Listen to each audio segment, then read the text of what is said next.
Welcome. As mentioned, that's it. I've been a member of the Historical Society of Stoneham and Tewkesbury almost since the very beginning. I got into the Historical Society primarily because of the genealogy aspect, not so much the... Would be better like that? Since I got more into... If it's too loud, let me know and I can move it away a little. There we go. So I got into the genealogy aspect more than the history part. I was never really interested in history in school, and it sort of played against me when I got into genealogy, because you have to sort of understand why people do what they're doing or why they're moving, to understand, how things work. So that's part of the beginning of Stoneham. I'll just show you a little bit.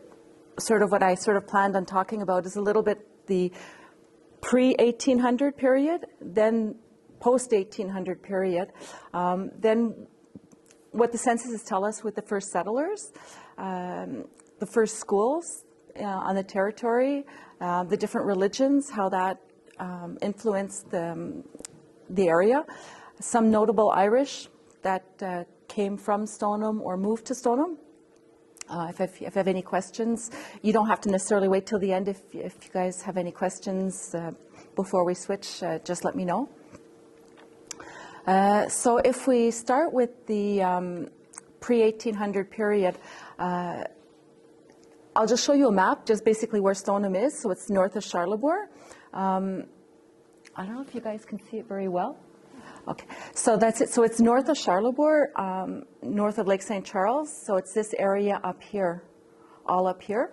And right below it and on each side are the seigneuries. So up until the, the conquest with the French regime and everything, as you know, it was all a seigneurial system. And then after that, well, with the different stuff that's going on in in Britain and Upper Canada or what's now Canada, there was different wars, and the French and then the British and all that bit. And so then with the conquest, after the French regime fell, and then it was the British, the seigneurial system fell, and then they decided to get or to create all the rest of the territory that wasn't conceded in seigneurial systems into townships. And so that's how the government sort of thought they were going to start. They're going to do that. And then when, whoops, did I? Sorry. There we go. I'm not used to PowerPoints very well. So that's it. With the, I just lost my little track here. So that's it. So when during this time with there was the independence with the United States, and there's the Loyalists that came up, and so the British, they wanted to try and find a way to attract the settlers, like these Loyalists that were coming up, to stay in Canada, or to settle in what is now Quebec, and people didn't necessarily enjoy like what the British were doing is they were giving out promissory notes. So it's basically a promise that you can have the piece of land, but it didn't belong to you. That wasn't very attractive, so they had to find another way of attracting the settlers. So all that was going on in that period. There was what they call the Sentier des Jésuites that was used a lot also with the Huron-Wendat and the Montagnais that were up in Lake St. John. And so they were coming through the area, and often they would meet at Lac Lagon, which is what around here we called La Grosse Roche. So that's sort of all that was going on in that time frame. And then so when the English regime sort of got settled, they were noticing that people didn't want these. They weren't attracted by these location tickets because it didn't belong to them, the piece of land. And also the nicest territory was already taken in the seigneurial system, so it was up further. So the weather wasn't as as good as it was colder, so it was harder. Plus, around in Stoneham, it's very mountainous, so the land wasn't as conducive to good farming as closer to the river. So seeing that these location tickets didn't work, that's when they decided they had to find another way. So then they started talking about creating the townships where they would, I think it's 10, I'm just trying to find my little notes here. It was, usually it's about 10 miles by 10 miles. So what happened is then there was Philip Toosey and Kenelm Chandler. And so they basically became the leaders. They wanted to create what was now Stoneham and what was now Tewkesbury. And so they didn't, you had to make the request. And there's like all these conditions. Whoops, sorry,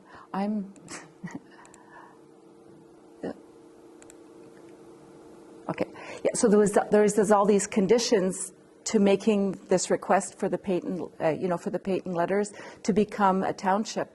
And so ultimately, they had to make two requests, because the first request was denied because basically once to be able to get a township, you have to have enough of land for 20 families. I think it's 20 families to be able to have, to be able to settle the land and farm it and everything.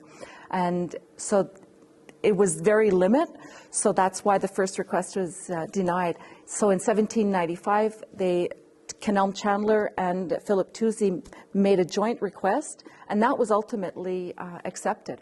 So in 1795, it seems like a long time, but it was a whole process, because the patent letters only came in 1800. Which was like 5 years later. So what happened is, in the interim, they had to find, so when you have your townships, you have to, with these associates that they call, they had to find these associates and then make the request. So once they made the request, it was finally accepted. Unfortunately, Kenelm Chandler passed away 3 years before getting the patent letters. So his wife and the family, they moved back to England, and so that sort of didn't, it fizzled out. I'm going to talk a little bit more about Kenelm Chandler and, Philip Toosey, in case you guys have never heard of him or anything. Kenelm Chandler, he survived, but he died in 1803. So that's part of the reason why Stoneham and Tewkesbury didn't prosper starting from 1800.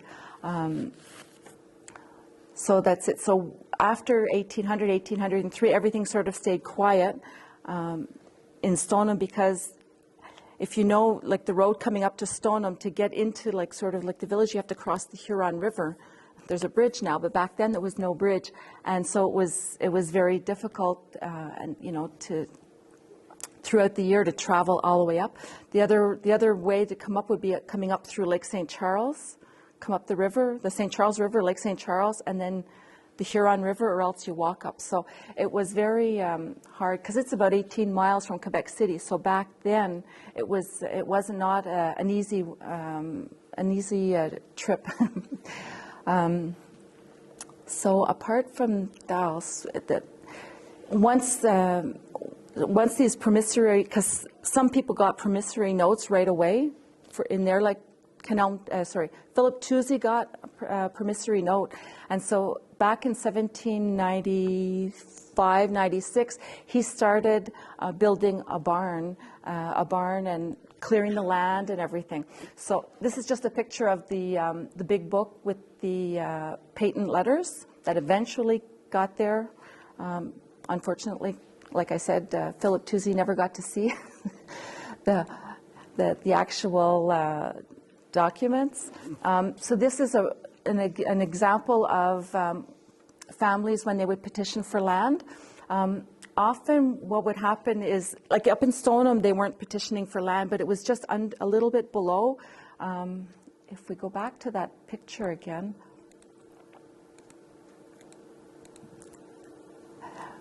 just about here, all this area here. Oh, you guys can't see that. So where Notre-Dame des Anges, just up at the very top, up near the Huron River, that's where, that's part of what used to belong to the Jesuits' land, and then it became Notre-Dame des Anges, and then Charlesbourg. So that upper part of Charlesbourg became part of Stoneham. And just to the right of that, there's the Seigneurie of Beauport, and that's where Lake Beauport and the Waterloo settlement was. So they were trying to get settlers to come up. So there was a lot of the settlers that ended up in Stoneham started out in this area. So in the 1820s, they were making these requests, these petitions for land. So one of them was Michael Dunn. So in the letter, he writes that there's 5 in the family. They immigrated from Ireland in May of 1827. Another example was Benjamin and John McKee. They immigrated with their families from Ireland. Sometimes they say exactly where, other times they don't. Like with the McKees, they just said they immigrated from Ireland. There was another one, Joseph Kahn. So he's asking for land for him and his 2 sons, Richard and Robert, saying that they immigrated from Great Britain in 1817. And then there was also James Rayner. He was from Ireland, and he petitioned for some land for his father James, one for himself, and then he asked for half lots for his siblings, Joseph, George, William, Thomas, Elizabeth, and Henry. So it's interesting because back then you didn't necessarily know all these names, so it was great to get that. And it was dated the 4th of July, 1821. He doesn't appear to have stayed in Stoneham, and he seems to have gotten some land in the settlement of Ascot. But that's it. This was very long. Also, getting these petitions. Sometimes it took a good 5 years. There was also Michael Kenny and William Scott that had gotten land also. So that's it. So these letters, they're really interesting. It's not easy to find, but once you find them, you know, and you can decipher the writing, it's very interesting sometimes what you can find. There's probably more, but you know, it's kind of long looking for it.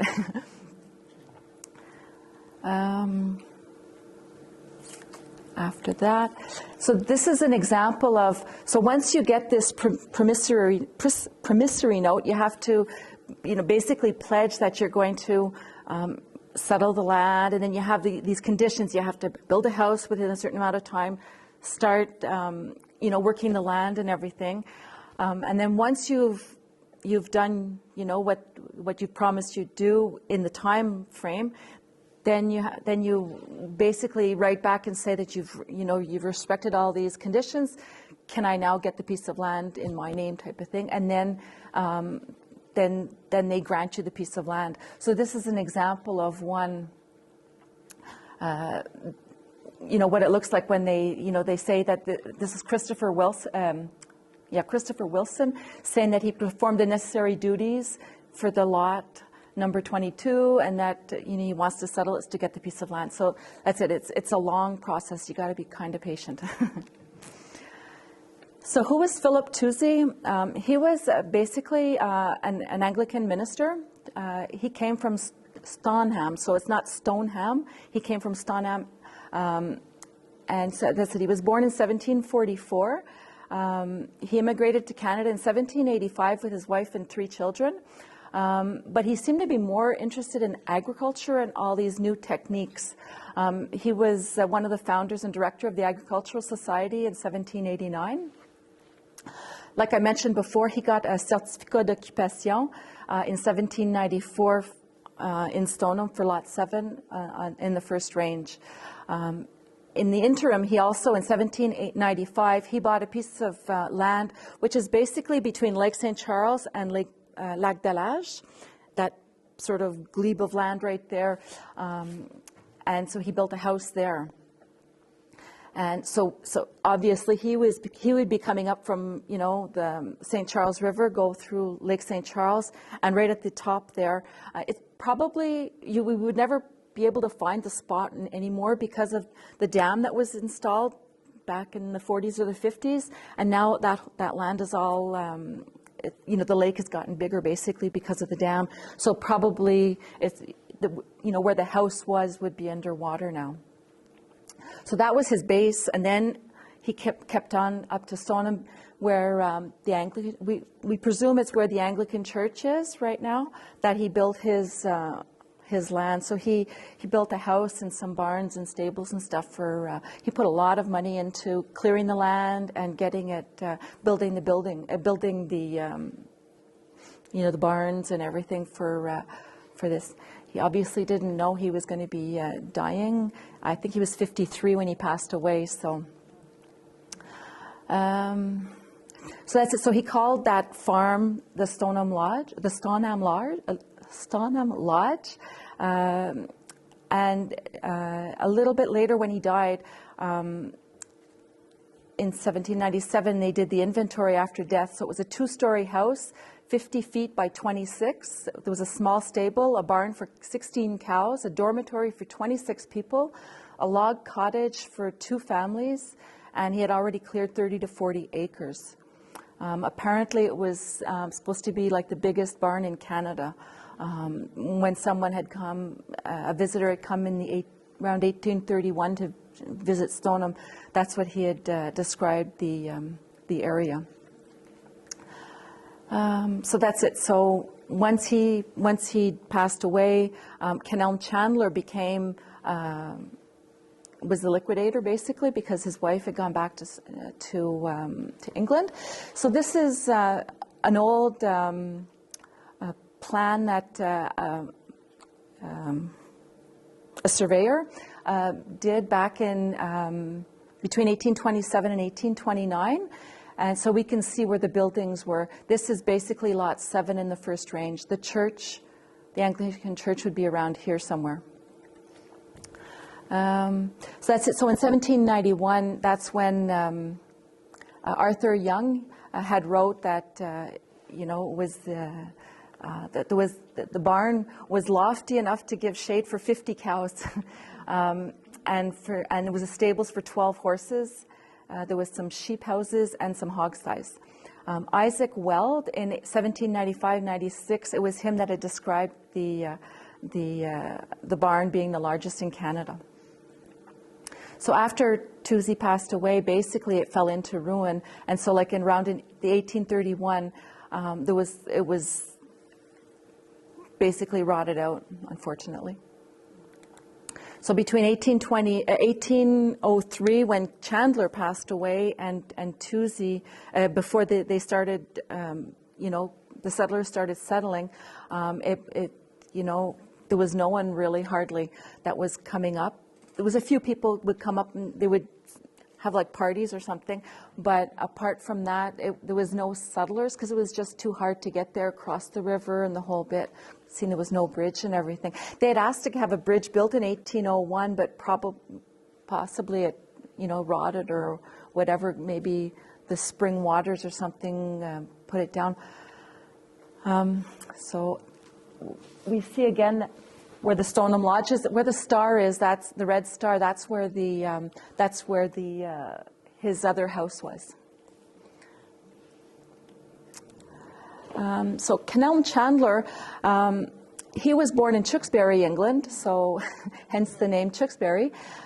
In 1737, he was the ordnance storekeeper and he was a landowner. He arrived in Quebec in 1764, working with the British Army. So he did different jobs throughout, working his way up to the ordnance storekeeper. He wasn't married until a few years before he, 2 years actually before he passed away. So, but he had a child from his, I don't know if it was a previous relationship. It doesn't mention that he was actually married. So he just had a natural son, it said, and then plus his wife, who was quite a bit younger than him. They didn't have any children. and he had made all these arrangements to find these, well, those associates, you know, to create the township of Tewkesbury, but they weren't real associates that were going to settle in Tewkesbury and Stoneham, because they had made these arrangements with these people where basically what we say in French, un prête-nom. So, you know, I need your name, you'll become an associate, but then when you get the piece of land, you're going to sign it back over to me. And so that's what they did. In 1798, there's a whole slew of agreements with a lot of these future associates where they're giving back their piece of land to Chandler and his brother-in-law, Wolfe, George Wolfe. And so that's it. And even he had already made sales of his future land where he's selling it off, you know, and then so a lot of these people were speculators, so they were, you know, buying it with the idea that they were going to make a lot of money.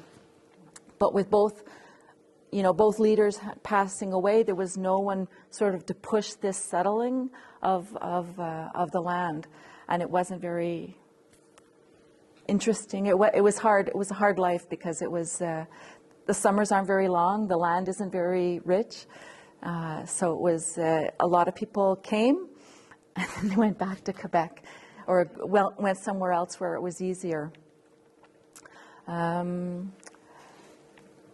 So some of the main prospectors, if you want, was Matthew Bell. There was David Monroe. Those were two big ones, and there was another one. I can't think of his name right now. It'll maybe come to me a little later. He had a whole pile of land, and he bought it from Kenelm Chandler's widow when she passed away. So Kenelm Chandler, that's it. So him and his brother-in-law, they decided to, you know, to try and, I guess, basically profit from this situation. After he passed away, half went to his wife, the other half went to the son, and the wife, it was her that sold a lot of the land after. I think he had like 47 lots. So each of these lots are each of these 47 lots are 200 acres. So they're big pieces of land. So around the time that they wanted this bridge, they hired a gentleman called Etienne Gagné to build the bridge, to cross over and everything. So he basically stayed on after they died, Kenelm Chandler and Tewsey, and he also was trying to make a buck or two. So he actually sold some of Tewsey's lots. They didn't even belong to him, but he sold them to people without them knowing that they didn't belong to him.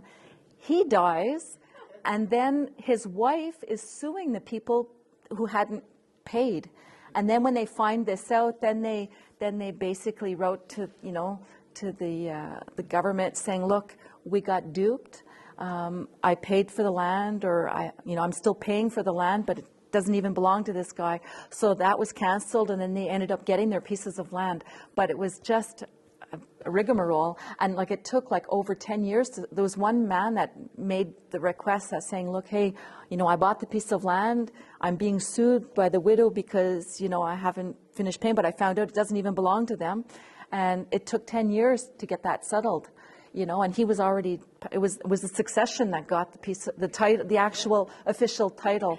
So it was probably quite the story once they started finding out that, hey, this, you know, maybe you should check. And then they all sort of realized that this guy was trying to dupe them. I guess he figured I'm working and there's no one else around, so it's my due. Who knows? So 1800 arrives, and this is what the patent letters look like. So there was the one on the left, like that's for Stoneham. This one is Tewkesbury, but it's a close-up. It goes up all the way up, like the one on the left-hand side. The different colors is basically the black, because 1/7 of all the township had to be reserved for the Protestant clergy, and another 1/7 of the territory that's in red was reserved for the Majesty or the Crown. And all the other lots, those were the ones that were given out to the associates and the leaders. So this is basically to show you that if you look back here, Stoneham goes up like this and Tewkesbury is like this. But nowadays, so it's basically like this. What's in red, like you see Stoneham is on the left and Tewkesbury is on the right.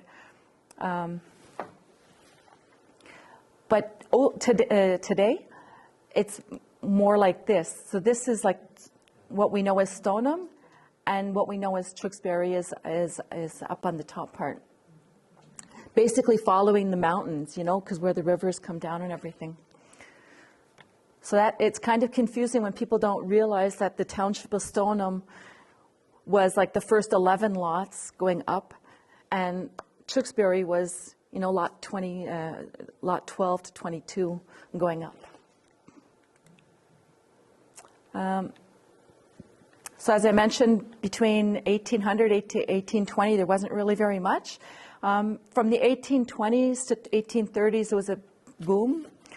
Basically, there was a lot of British immigration. Like I mentioned, you know, the seigneurie of Notre-Dame des Anges that became Charlesbourg, and then eventually the Notre-Dame de Saint-Pierre and Domaine Saint-Pierre and Domaine Saint-Claude.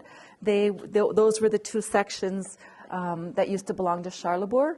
Beside them, there was the fief d'Orsainville and then the fief Saint-Joseph.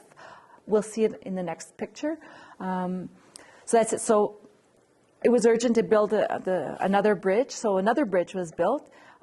It was basically first called Dundas Bridge, and there was a Dundas gentleman that was in Stoneham at that point. So we presume that's who it was named after. And then it became the Baudet Bridge, because it was Dr. Gustave Baudet that used to come up to Stoneham to help deliver babies and if people were sick or whatever. So it was him, and then now I guess it's just the Stoneham Bridge. There's no name to it.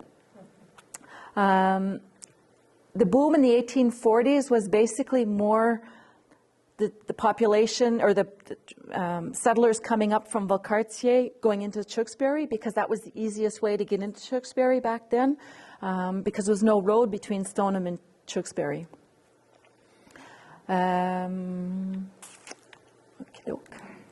So this is the base, what I was mentioning before, where the Domaine Saint-Pierre and Saint-Claude, or the two long sections to the right. In between the two, if you draw a line, it basically is the continuation of what is now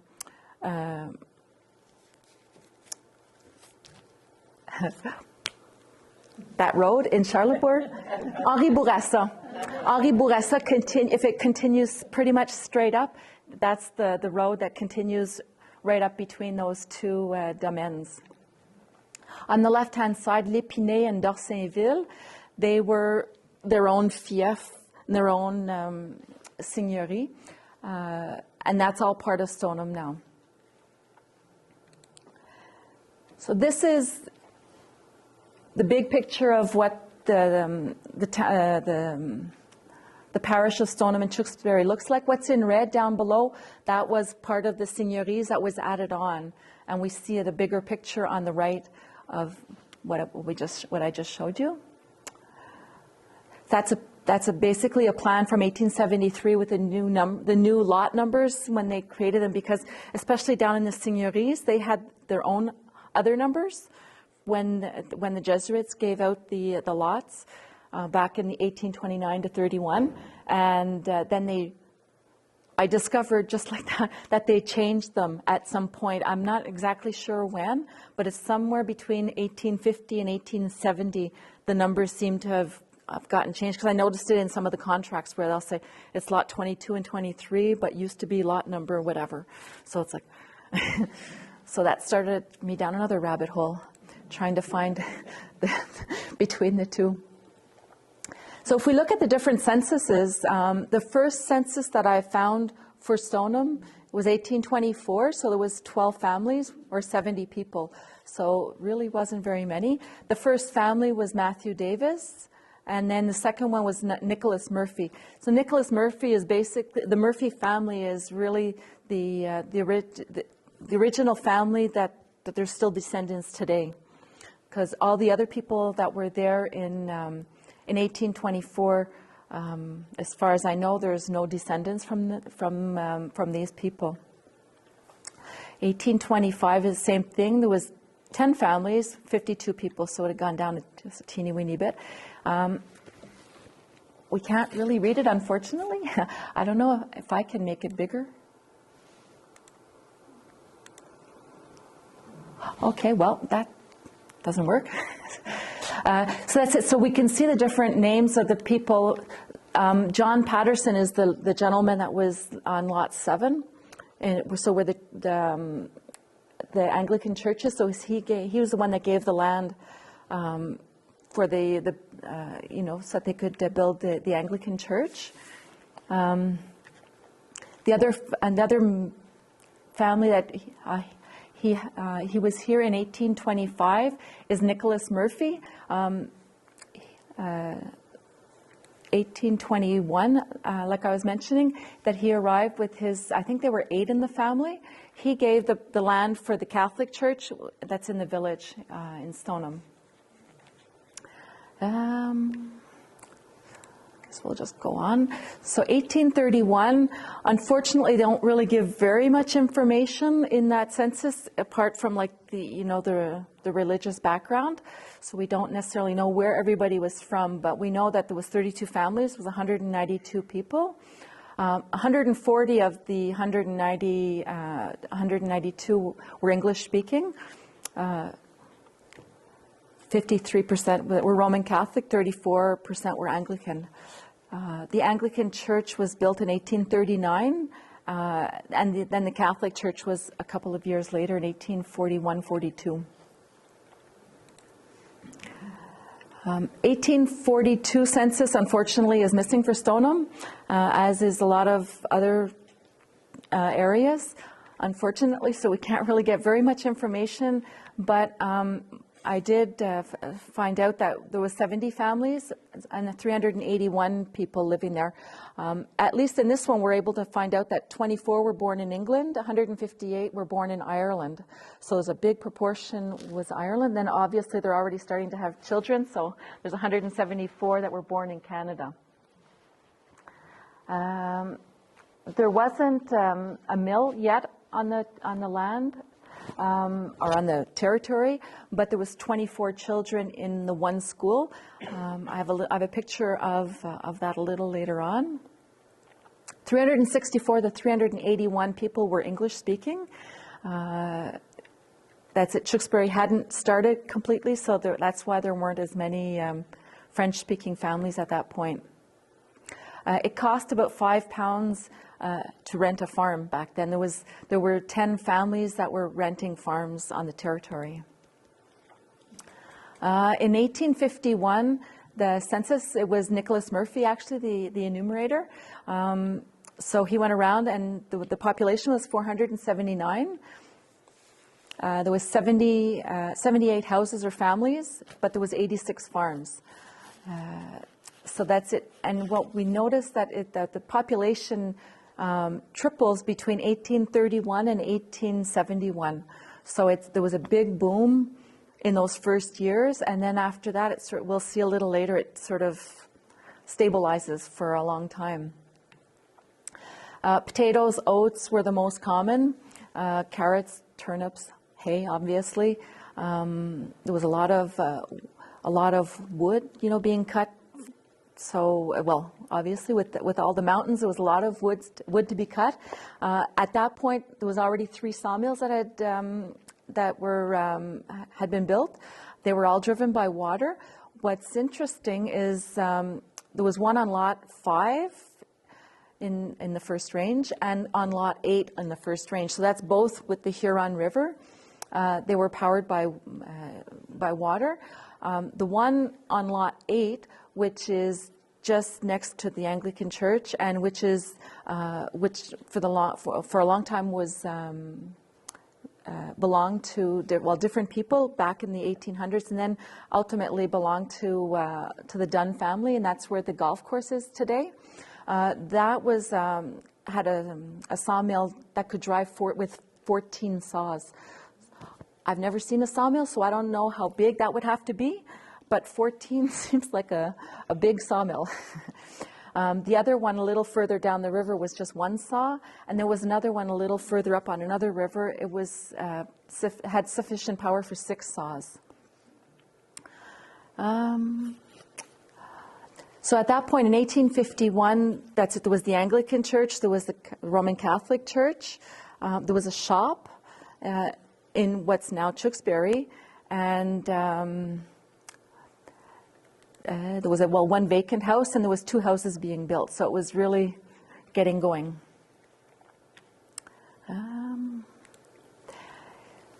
So the 1851 census, the 1851 census, there's the agricultural census, that's the first agricultural census that I had access to, and so I was able to put the names, and unfortunately you guys can't see the names, but we can see basically where, Stoneham is down below, and then up above it's Tewkesbury. What we know nowadays is Tewkesbury. So really the population started down below, so there's a lot more, and then up higher where Tewkesbury is, where they came up from Valcartier, the different families. In Tewkesbury, there were more the French, French Canadian families, the Filions, Bedard, Mailly, Pajot. There was some Boyds and some Cax. There was a few other names, but those are the ones that settled maybe longer or have descendants that stayed in the area. The 1861 census, we see that there was 96 people born in Ireland and 578 in Lower Canada. So that's it. There was more British at that point still than French. What's interesting is that out of the 109 families, 10 of them had a carriage for pleasure. So they weren't rich, on the farms, and so those families, they had probably bigger farms, and they had maybe a little bit more money, or they were luckier at farming. It doesn't mention who the census enumerator was this time, unfortunately, but he was. I say he because he made a nice drawing of the settlers. Like, he didn't put the names, but he put little circles where the houses were. Obviously, he's not, a surveyor, so it's approximate, but it's nice to see where the roads were and where people were settled. So that was a nice discovery. The 1851 census, at the very, very end of of each page, we see the year that the houses were built.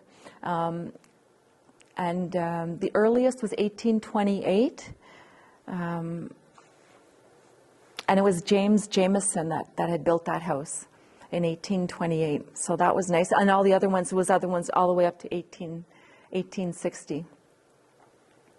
In the 1871 census, times were starting to get hard. The families, being large, could not subdivide all these lots to make more farms for all the children. So at that time, there was a lot of young people, were looking for work elsewhere, either going into the city or moving down. There was a lot of work in the pulp and, well, not the pulp and paper, but in the wood, anything related to the wood industry. So a lot of people went down to New England, or else they went out west. And then unfortunately, you don't come back because you start your family, and so that's it. So the population basically tapered off and just didn't continue getting much larger. We can see a little table here.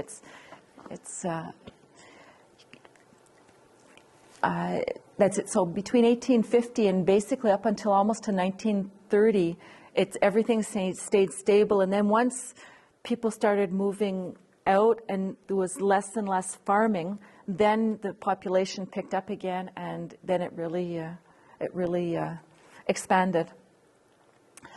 So that's it. So another person that that did the census was Bernard Connors. And then there was Brian Connor, so I'm presuming that's probably his son. So they've done this. They did the census a couple of times. So that's part of the problem with when it's an Anglophone doing a census with the French people. They massacre those names, just like when there was the French. There was Élie Plamondon was doing the census. You know, the English names, and then with the Irish accent and everything. So it took a lot of imagination sometimes to figure out who it is that they're talking about, because Delaurier, you should see how they massacred that name. So that's it. So in if we go to 1871, there was a potash factory, and there were 2 sawmills. There was 2 schools in Stoneham. I've got a little table later on. And that's too bad you can't see the names of the first. Oh, you can. Okay.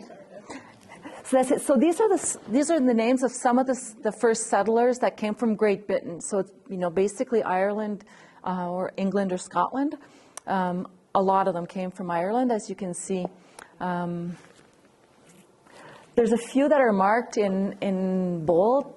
We can't really see it very well, but there's the Boyds, the Cons, Corrigan, Craigs, Dacres, Henry, Jameson, Martin, McKeown, McKee, and then there's McLaughlin, Murphy, Payne, Whalen. So those are some of the families. I mean, I'm possibly maybe forgetting some of them, but those are the main ones that there's still descendants in Stoneham. The only thing is sometimes, with the McKees, there's lots of descendants still of McKees, but there's no McKee with a family name, because of the women, having their children. So the names get changed.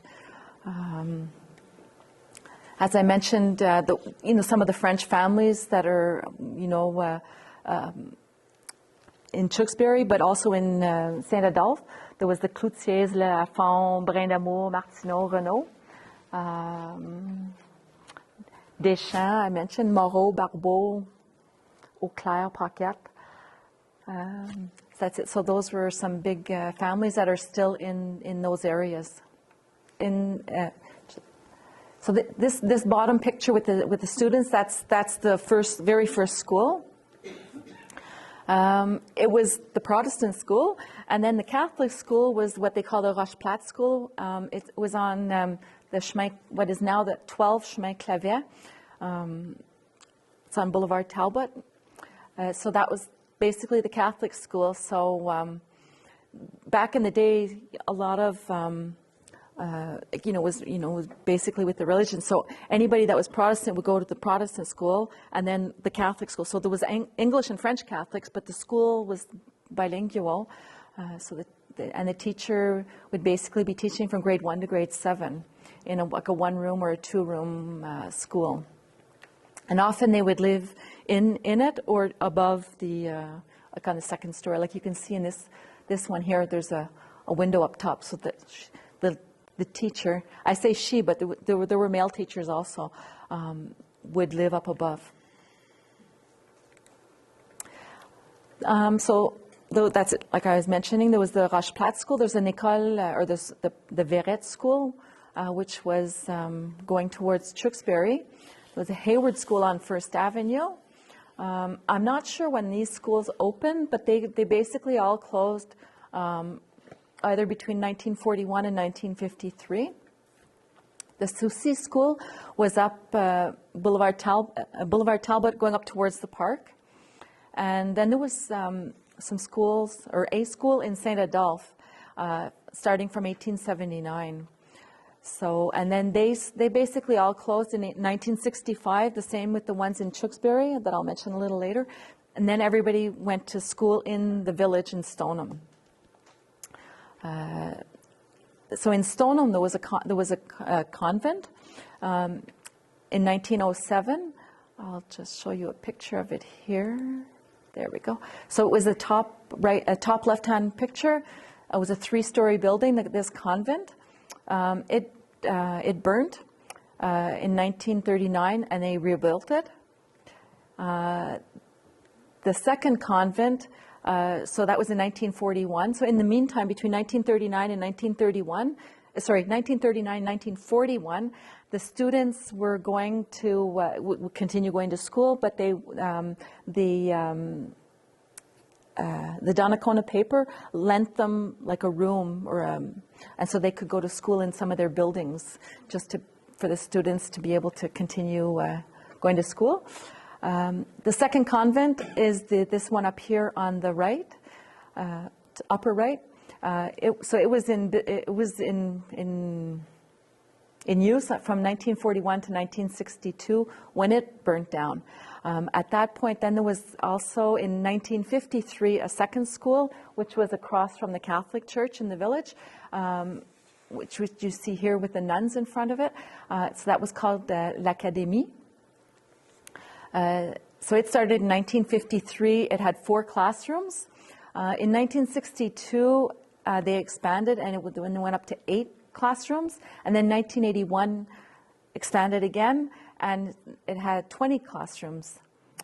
In 2013, they built another school right behind this one. So it's Enfants des Neiges number 2.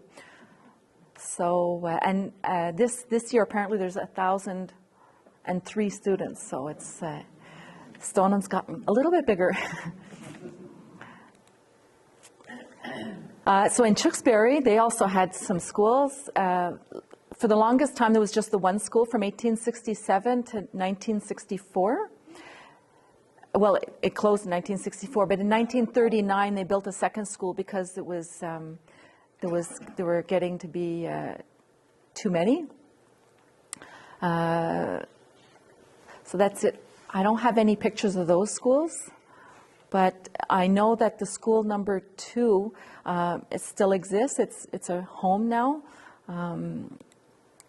The couple that live there, they've part of their basement, part of their main floor. They kept it like a schoolroom where you see the hooks on the wall and everything. It's kind of neat. There was the Stoneham autobus. So in 1934, Sidney McCune, he bought a bus, and it was traveling the students to school to come into town. Sometimes it was for workers, or other times it was maybe the women or the men that wanted to go into St. Joseph Street to go shopping or whatever.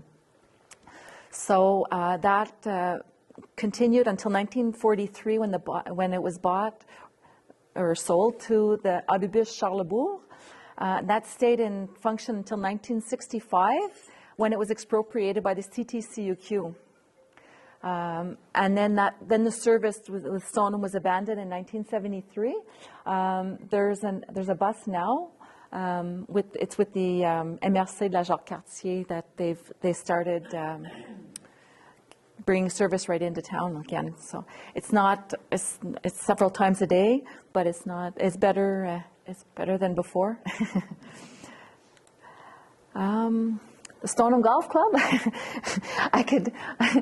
We got a descendant in the hall, and so that's it. Jackie Dunn and his wife Mariette, they started the golf course back in 1959. The first 9-hole was built.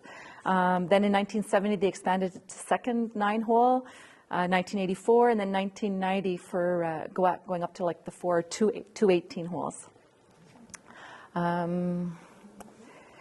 That's it. So lot number 8, that's lot on lot 8 of the first range. So that was like a very busy hub with the pulp and paper, and then also with now with the golf club.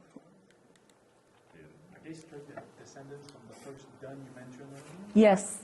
I'm not sure if it's a great-grandfather or something, I think. It was Jackie Dunn's great-grandfather was Michael? Or grandfather? Okay, I got a bit more work to do. But yes, pardon? She said I said we'll come over for coffee. Yeah, yeah. I think Kevin's cousin is, well, Clem's son is Mike. Okay. So Yeah, but there's been Duns in Stoneham since then, so it's for sure they're descendant there. I'll double check. I'll get back to you on that. Do you know if anybody's done any genealogy stuff on the Duns? Kevin's gonna ask next weekend, and I'll let you know. Okay. Thanks. There's the different churches.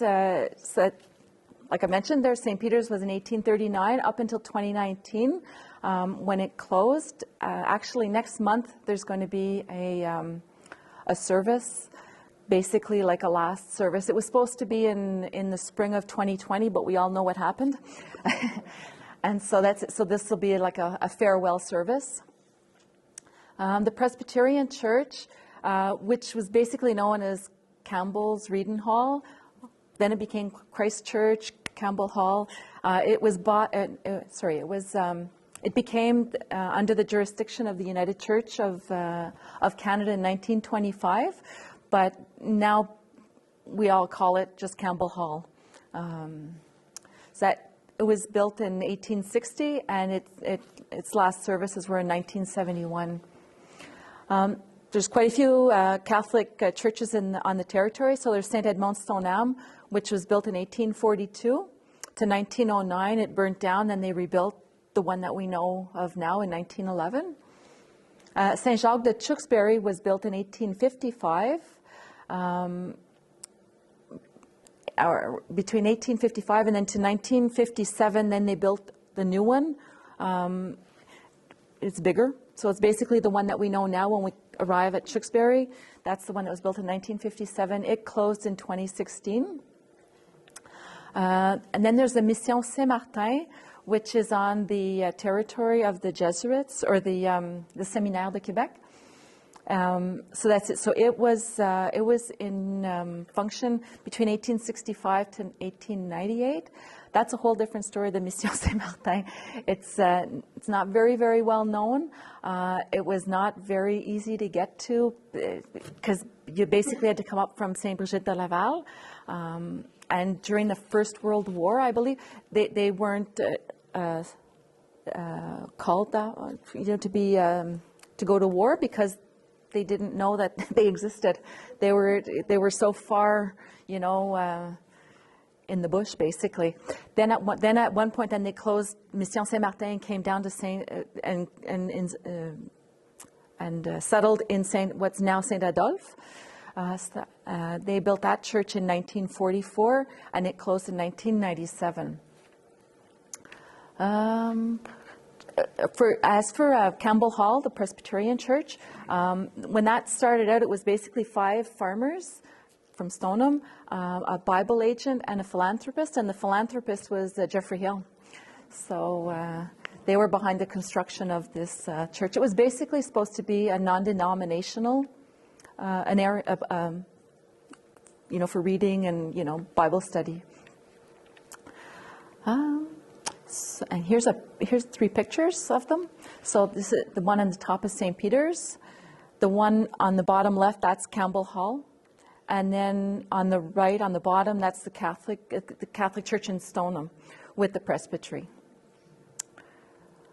I didn't take pictures of the other churches. So some Irish mayors in Stoneham and Tewkesbury through the years. Just a little note, there's possibly more, but the municipality have missing information for those years that you see at the bottom. So there's quite a big period where we're missing information. So gradually, when we find the information, we add it on, but it's a long process reading contracts or whatever, and you get the little bit of information, you add the name.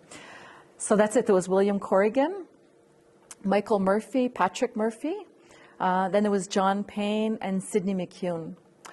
So Patrick Murphy that you see here in 1939,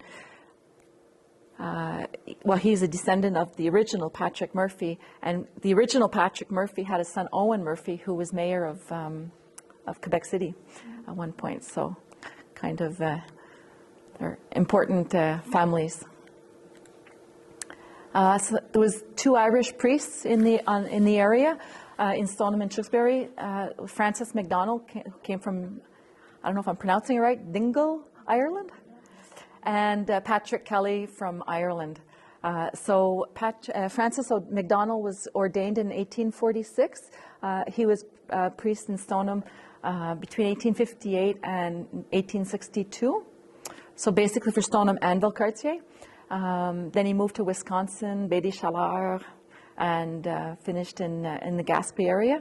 Patrick Kelly followed him in 1856. And he was ordained in 1856, and he was the missionary for Valcartier and Stoneham from 1862 to 68. He moved to Frampton, Cranbourne, and then Sainte-Agathe-de-l'Aubinière. And to make things a little complicated, with Stoneham, there was amputations and annexions. So if we look at Stoneham, they joined forces, the towns of Stoneham and Tewkesbury, to become the United Townships of Stoneham and Tewkesbury in 1855-56, right up until 2007. In 1884, those seigneuries of Notre-Dame des Anges, the Fief Saint-Joseph, and the Fief d'Orsainville, they became part of Stoneham in 1884. Lac de l'Age, which is just north of the Fief d'Orsainville and Saint-Joseph, they were removed from the municipality because they became their own municipality. They're still their own municipality. And in 1973, Saint Adolphe was annexed to the municipality, so we've had a bit of adding and subtracting.